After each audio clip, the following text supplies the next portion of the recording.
睇我呢個全素顏嘅嘢，就知道我又瞓晏咗。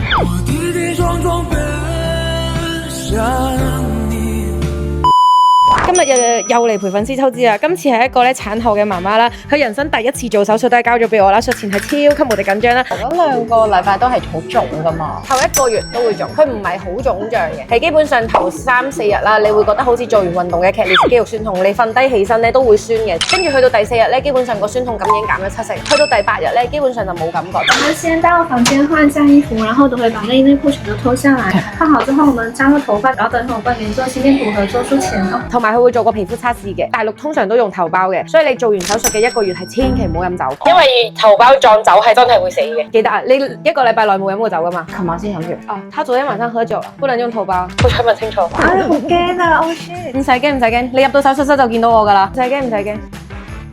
唔使緊張，而家開始打麻藥啦。轉頭你瞓醒咧就做完手術噶啦。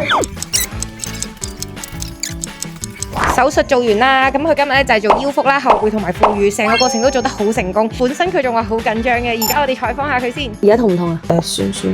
我感覺係咪真係好似瞓醒一覺就已經搞掂？係做手術嘅時候你睇，你覺得我點啊？我覺得你效果幾好，同埋你本身除咗衫之後嗰個脂肪量比我就咁望你原來係高好多。抽咗3桶，1桶係1000。如果你哋都想我陪你或者願意出鏡拍片嘅話，就留言話俾我聽啦。拜拜。